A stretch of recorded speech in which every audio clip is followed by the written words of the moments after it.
known to all that the City of Lowell in the Commonwealth of Massachusetts hereby offer its sincerest congratulations to David Amram upon the celebration of David Amram Day. David Amram has attained a celebrated career spanning 8 decades, where he has experienced success as a composer, jazz artist, a writer. He began his career in 1951 playing the French horn in the National Symphony Orchestra in Washington, D.C. Since then, he has traveled the world as a musician and as a conductor, as a composed score for numerous films, including Splendor of the Grass, The Arrangement, The Avengers, and The Manchurian Candidate. Early into his career, he formed a personal and professional bond with Lowell native Jack Kerouac and collaborated with him on artistic work, including providing a jazz backup to Kerouac poetry reading and producing a film, Pull My Daisy, alongside him. Since the mid-1990s, while continuing his artistic endeavors, Dave Amram has regularly attended the annual Lowell Celebrates Jack Kerouac Festival, where he has spent time with Lowell High School students, share his experience with Kerouac, and provide musical accompaniment for the evening. At the festival of this year, we honor him and his contribution to the community. Now, therefore, I, Paul Ratayam, Vice Mayor of the City of Lowell, on behalf of Mayor Daniel P. Rook and the entire City Council and the resident of Lowell, hereby extends its deepest appreciations and is proud to honor and recognize David Amram for his storied career and regular participation in the Kerouac Festival, offering our gratitude and best wishes for continued success. Given this 6th day of October 2023, by myself, Paul Ratayam, Vice Mayor, on behalf of Mayor Dan Rook and the entire City Councilor. Thank you, sir.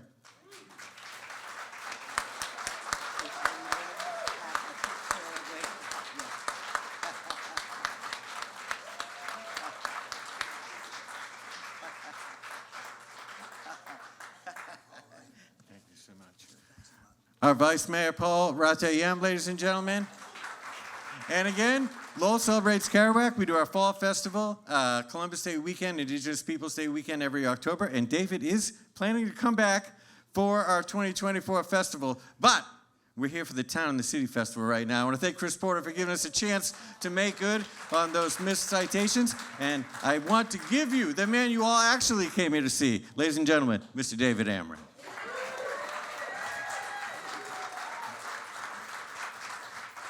Well, I want to thank all of the people for this great honor. Those are up on the wall. My daughter, Adira, who drove me from our little place in West Camp, New York, called by the natives Hillbilly Heaven, because there's only a population of 200 people between Catskill and Saugerties. And seeing this many people is just about as large as the place where I'm living. So it's a real thrill. And also, to thank all of you for coming and supporting this amazing city. And now people know that it's not only the home of Betty Davis and so many other extraordinary people, and the great boxer Mickey Ward, who's still with us, and Ed McMahon and so many others, but also the home of a great American author and writer who refused to pretend that he came from Boston or New York or London, England, wore his black and red checkered shirt when we first met at a Bring Your Own Bottle party in 1956 at a painter's loft in Manhattan, took out a sheaf of papers and said, "Play for me." Then he took them back before I could see what I was supposed to be playing for and started reading. And it was just so beautiful and so spiritual and such a warm feeling. I felt like it was destined just to be doing that with him. And we kept bumping into each other. And then he told me his life story. I was brought up on a farm which also had 200 people, so I made the complete circle of going back to a tiny place again. And when I was 10 years old and on my tractor, my father said, "What do you want to do when you grow up?" And I said, "Well, I'd like to be a farmer like you." And he said, "Well," he said, "that's impossible. With a 160-acre farm, we're just on the last leg as we're through." He said, "What else?" And I said, "I'd like to be a classical composer and a jazz musician." And he said, "That's worse." So I had no place to go but up, and I'm still going there. And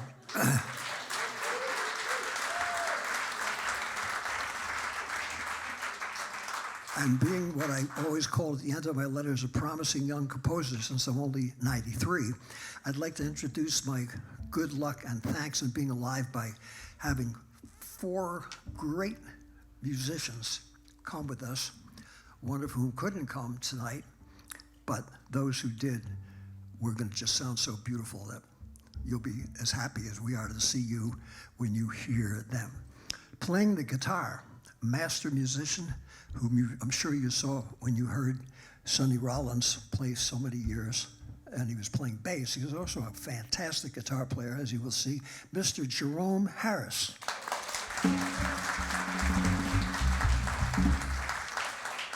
And playing acoustic bass, and he's made every Lowell Celebrates Kerouac for over a decade, not to mention every other type of outrageous gig that we've had. Any kind of music he plays just so beautifully, and thank heavens he's free to be here with us tonight, Mr. Rene Hart.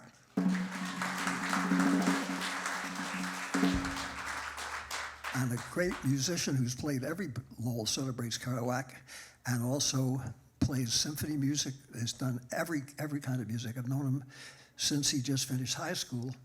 He also plays jazz glockenspiel, which is worth the trip to Lowell if you're not from here, just to hear him play. A master musician and friend of the festival countless times, Mr. Kevin Twigg.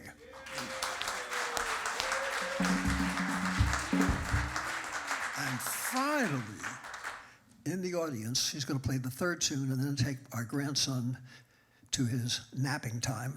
If he's up here next fall, he'll play with the whole band, go get in shape and get some sleep in the daytime.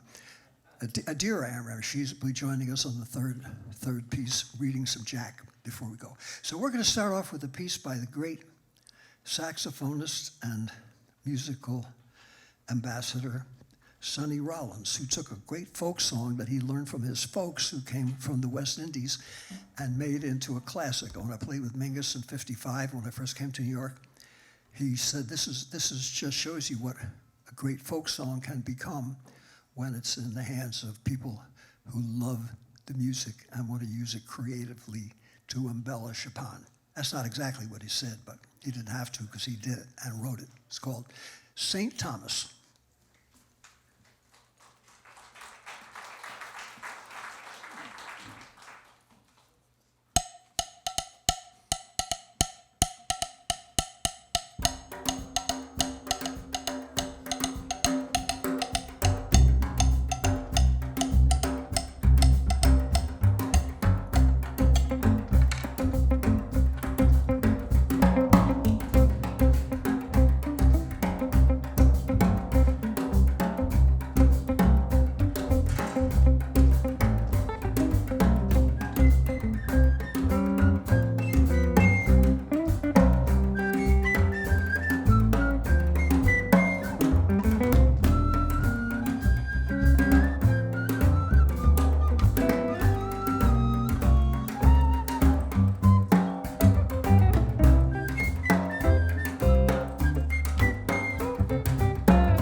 Thank you, thank you.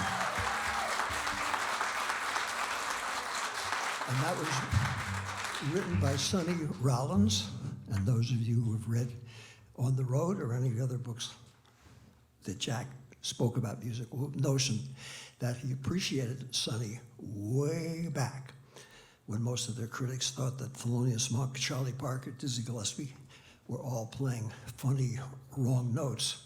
Jack was the one person that we know of so far, until Hieroglyphics expose another one, who wrote favorably because living in Lowell, he went to a place called Moody Street and he heard all this wonderful music.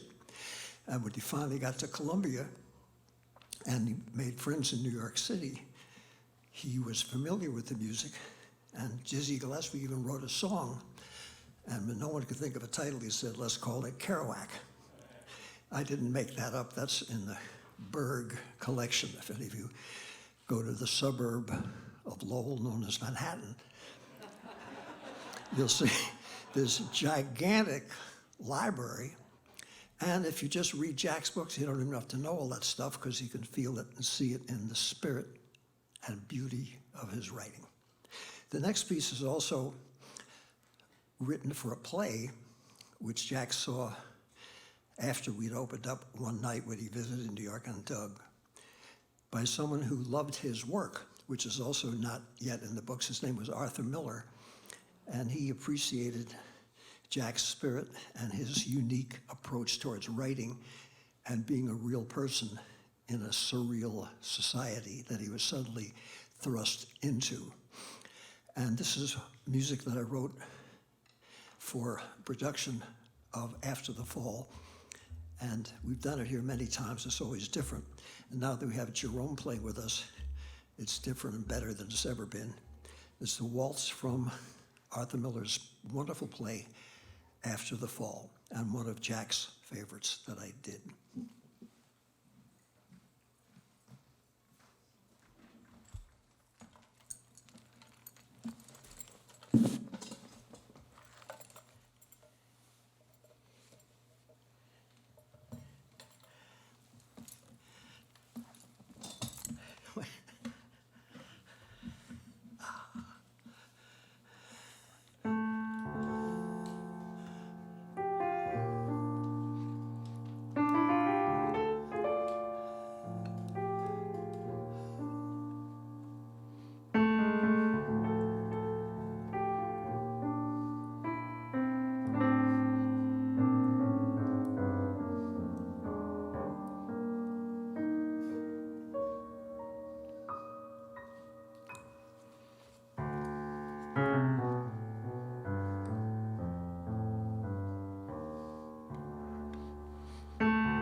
Thank you.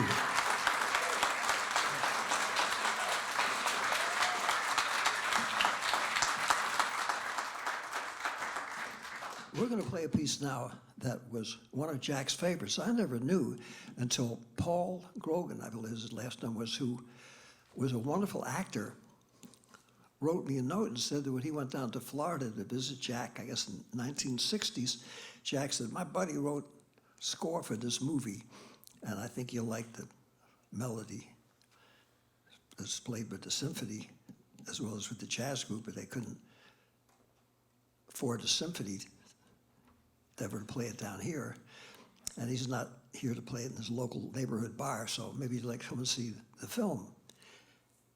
And Paul said, well, sure, why not? And it was Splendor in the Grass, and I never realized until Jack told me later he remembered that, and that it was one of his favorites. And since there was a whole new generation of people who didn't call themselves beatniks or members of the Beat Generation or want to be members of the Beat Generation or any of that branding stuff that had nothing to do with Jack or with his work or any of us, but became a title more or less to bury all the no-goodniks, as we were affectionately called, who decided to go into the arts, which was considered a waste of time and a crime against your parents and humanity. As a result of that, it was kind of a bizarre non-audience, mostly of recalcitrants and people who wanted to join something but couldn't get to be in any group or club. And it wasn't like the CIA or the 12 steps of the world. Just us were a bunch of friends hanging out as each other's 12-step programs during a time when we were all considered to be hopeless, and became friends through our desperation. And one of the nice things was that the film has survived, Jack's books have survived. A lot of the people who created the Beat Generation are no longer with us, or they found something else, either a cult or perhaps selling hedge funds or dope or whatever. And now we have Lowell Celebrates Kerouac and this wonderful festival celebrating all the great musicians like Willie Alexander, whom we just heard, and other wonderful artists in their community. And it's a different world, a different time. And younger people, and I just played in Arkansas for the Lincoln Center Jazz on the road playing for kids. Second and third graders and their parents and grandparents all came and enjoyed the music. And we weren't dressed up with false paste-on goatees or horn-rimmed glasses with no rims.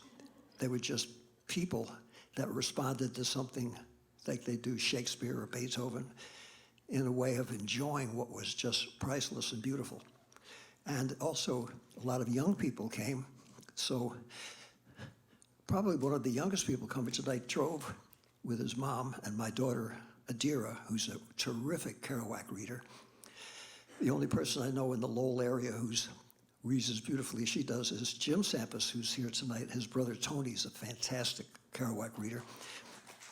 I'm sure a lot of you know him. And Jim and Chris, who put this together, are working 27 hours a day trying to build the Kerouac Center. And my 100th birthday, which will only be 6.5 years from now, I hope that's built so that I can hobble up there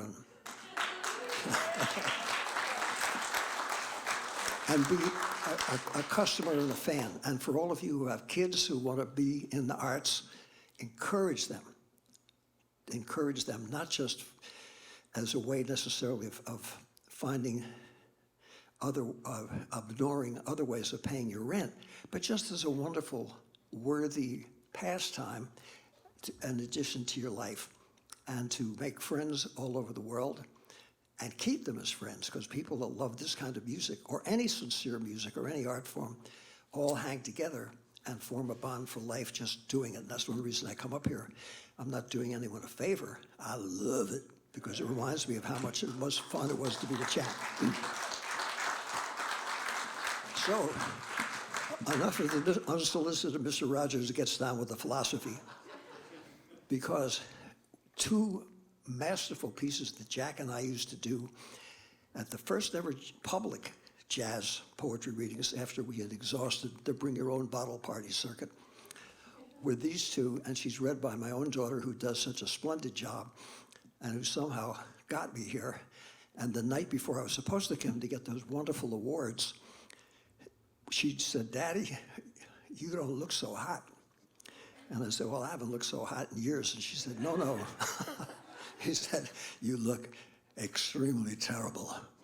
So I went to the urgent care, and they said, "Well, you're remarkable for someone of your age, but you have COVID." I said, "Oh, no."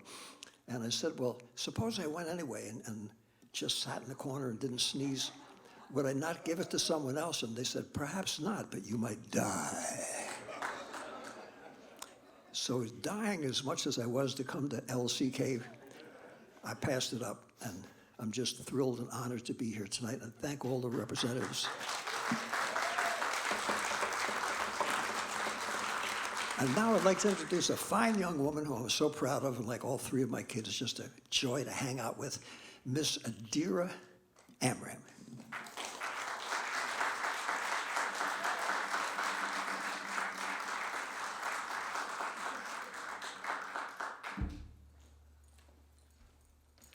Hello, everyone. I'm the COVID compliance officer.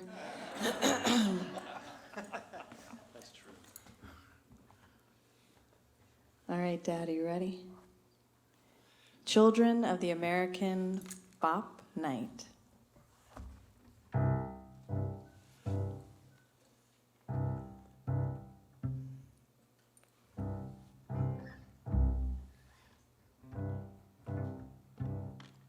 Once there was Louis Armstrong, blowing his beautiful top in the muds of New Orleans.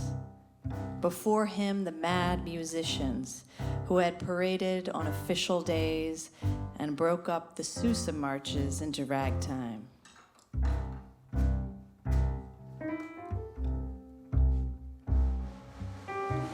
Then there was swing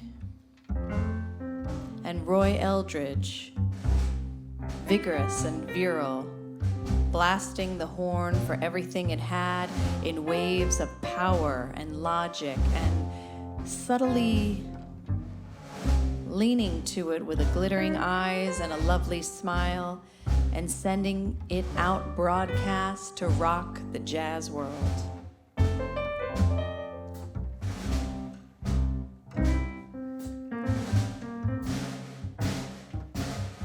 Then it come Charlie Parker, a kid in his mother's woodshed in Kansas City, blowing his taped-up alto among the logs, practicing on rainy days, coming out to watch the old swingin' Basie and Benny Moten band that had Hot Lips Page and the rest.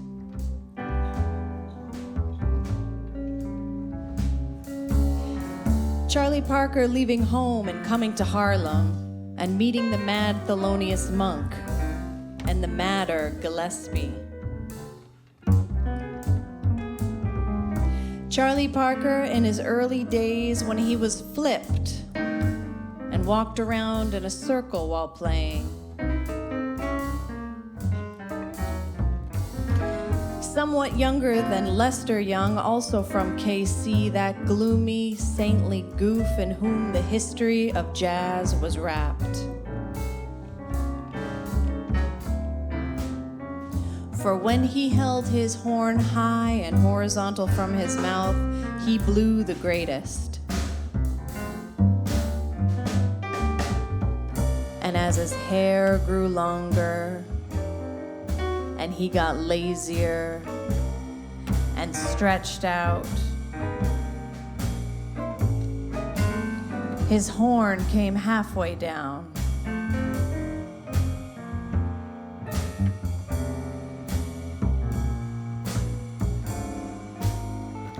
Till it finally fell all the way down.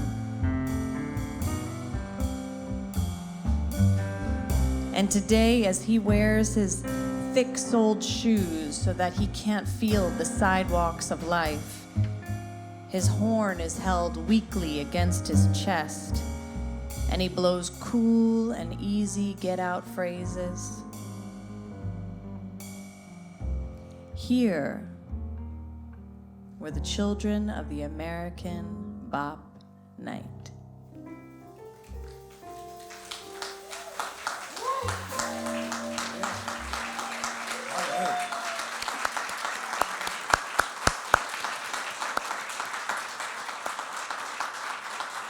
Can you do it? All right, Last one. one more. So in okay. America. So in America.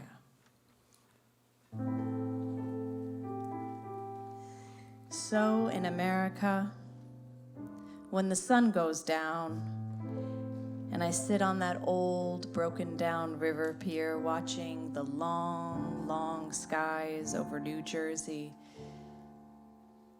and sense all that raw land that rolls in one unbelievable huge bulge over to the West Coast.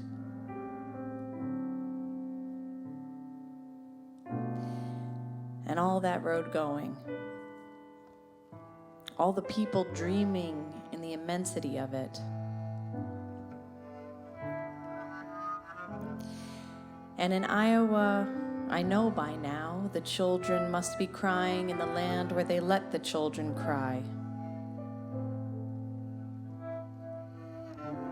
And tonight the stars will be out.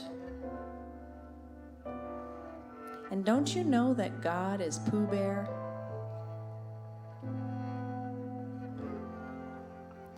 The evening star must be drooping and shedding her sparkler dims on the prairie, which is just before the coming of complete night that blesses the earth, darkens all rivers, cups the peaks, and folds the final shore in.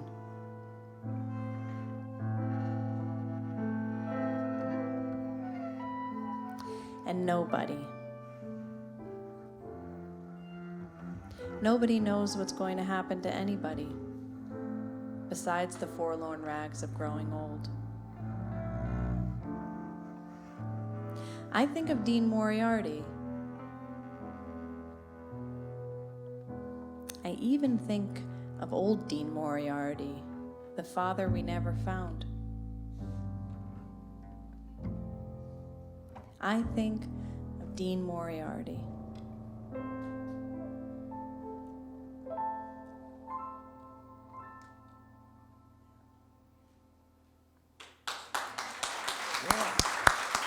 Mr. David Amram. And Jerome Harris, and Renee Hart, and Adira Amram.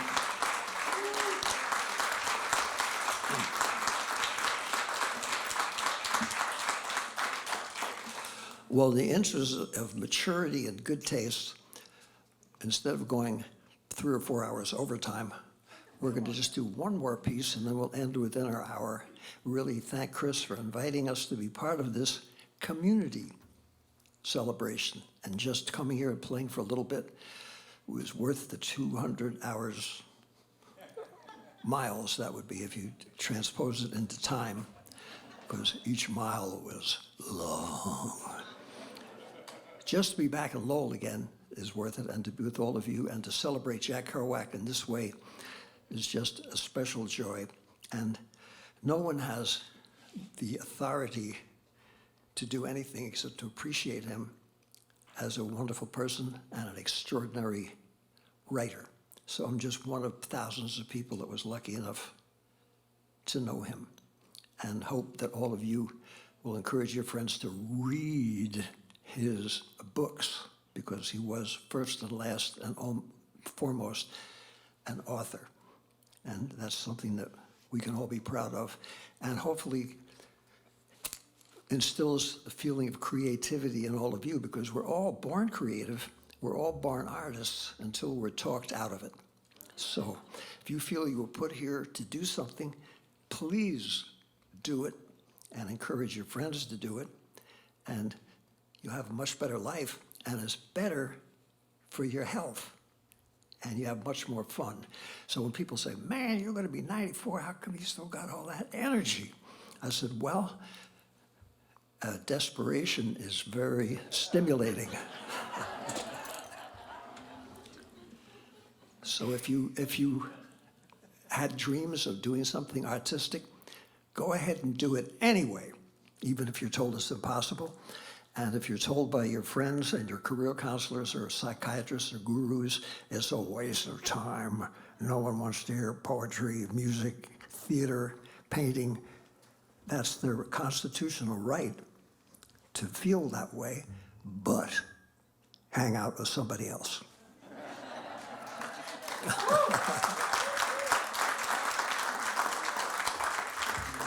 And we're going to end with a little film that we did in 1959.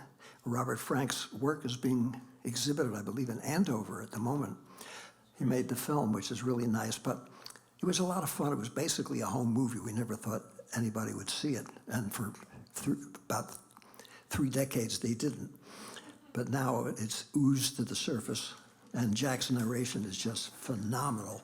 And we think you'll enjoy it. This was a little ditty that we made up with the unlikely lyric team of Jack Kerouac, Neil Cassidy, his road buddy, Allen Ginsberg, and I wrote the music and appeared in it as a non-actor, which all of us in it proved not being actors by our non-performances. And we'll leave it with you and hope that you'll all come back to LCK this fall and come back to this wonderful festival next year, and also support Jim Sampis and Chris in their efforts to raise that money to build that center, and then we'll really have a place to hang out. This is Pull My Daisy. Now, I know many people in this room certainly have heard this song before. And for those of you who have memorized the spontaneous licks, I can say that you never say more, more, more, but only be patient and survive as we do it one time again with brand new lyrics for this very special 2024 version. So let's say amen to all the people who deny that spontaneity is here to stay. Well, if they don't like it, then they can always leave town and go another way. But they'll come back to Lowell as Jack did every year, and as all of us do who have been here before, because we know how beautiful it can be in the unwritten but legendary score, kept by the scorekeepers who don't keep score, but rather than count. Understand that creativity and humanity all come from the same fount. It's a fountain of drinking water that all of us can share, and more than even all of us can bear, because it only shows that humanity is here to stay. And that's certainly the only way that we can be here tonight and have such a good time. Whether or not you think this should be a rhyme, it's not important, because we're not too lazy, nor are we certifiably crazy to have this be the introduction of this version of Pull My Daisy.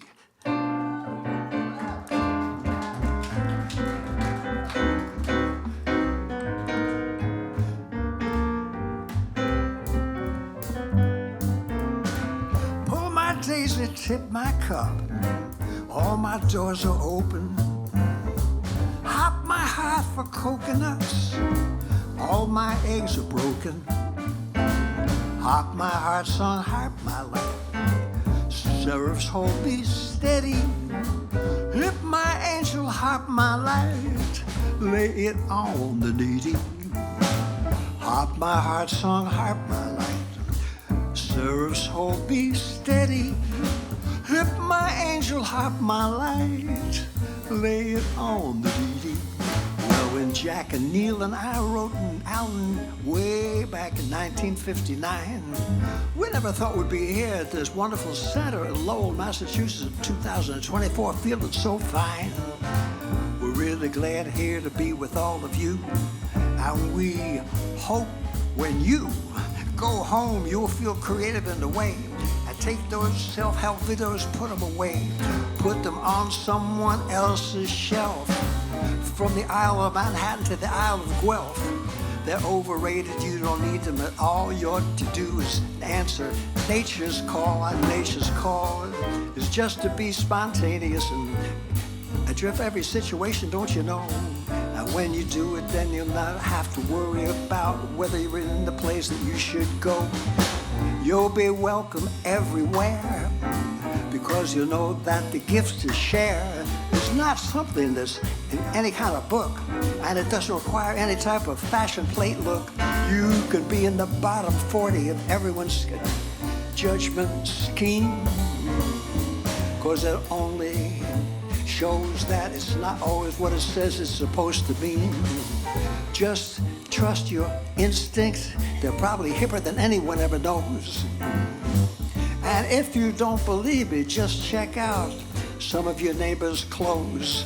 They spend all that money getting their jeans ripped up instead of sipping from freedom's cup. You don't need a hole in your pants to feel real good or be told that's really what you should wear to be hip each and every day till the fashions change and they go away. And there's not too much more that I've got to say, because we're glad we've got Jerome here to play.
Well, we've got a young man on the bass who's going to play for you.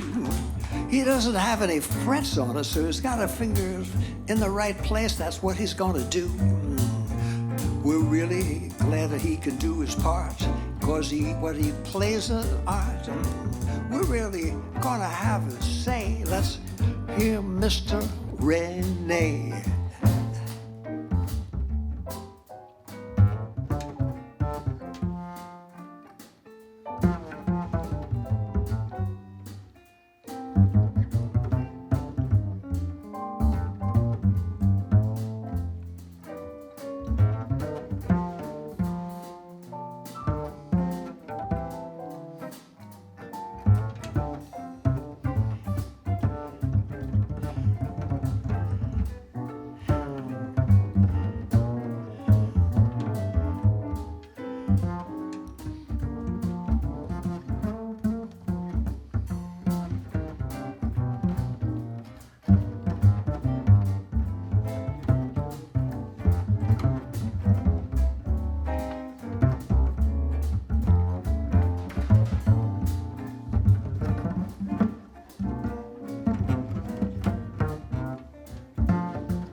As Schopenhauer said one day, it's not what you think, nor what you play. If you want to be the real deal, you gotta learn to glockenspiel. And if you do it, you will feel what is right. And we got a glockenspieler who is out of sight. Now Kevin Tweed came all the way from Manorville, Long Island. He brought his glockenspiel with him tonight. So let's hear Spiel a Bissel for us. He's gonna play.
as I tip my cup, all my doors are open. Hop my heart for coconuts, all my eggs are broken. Harp my heart song, harp my light, sorrows hold me steady. Hip my angel, harp my light. Lay hey hey hey hey.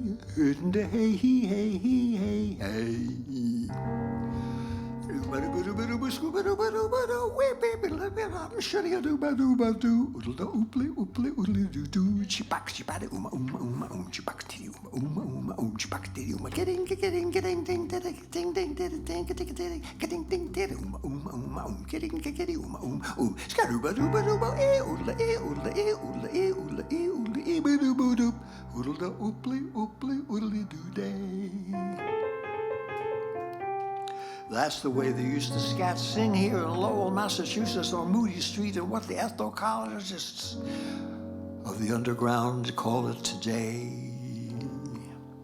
It was the good old days for sure, but they never went away, and today's the good old days, don't you know? And we've got Jack Kerouac, and his writing just shows us that when he was here, and everybody thought that things in Lowell were too slow, his father said to him in French, as he always spoke at home, Mon cher Jackie, si tu es resté ici seulement, certainement tu seras obligé comme ta mère à travailler toute la vie dans un factory, which meant, son, you better get out of town or you're going to be like your mother and terminally imprisoned by having to spend a life in a factory. So Jack went to prestigious Horace Mann. He was offered football scholarships even though he did better in English studies as well than anybody believed possibly a young fellow from Lowell can.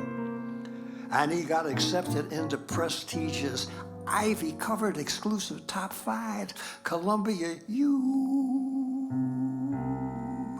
And he was so excited he hardly knew what to do. And in the 3rd week of football practice, he broke his leg. He was too proud to beg it like his coach, Lou Little, said that I think perhaps his athletic career might be through. Well, slaving away for many, many a day, not taking Benzedrine or smoking weed, but only drinking coffee and Kerouac cigarettes, known as Camel, is the worst nicotine. If you don't believe me, go to the Bear collection in the New York City Library and see what I mean. And he wrote the 10th, not the first version, because like Mozart, he had all the writing in the novel in his head, so he just sat down and typed as fast as he could because he knew already what he'd said. And 7 years later, after being ignored by literary snobs because it was on a 12-foot piece of paper which no one even bothered to look at, the book came out in September, and he was never the same. And now all of us who are here today, and all of you and all your friends who have little children who were born and must remain in order to maintain being sane. If you think that all of this is just the rage of an old nutcase and totally crazy, it's only the introduction to Pull My Daisy.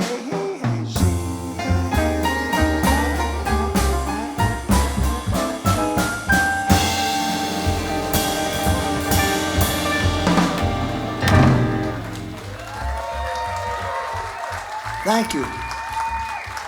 On behalf of Jerome Harris, Renee Hart, Kevin Twigg, and Ajira, thank you for having us as your guests. It's a joy to be back in Lowell. Thank you for the honor.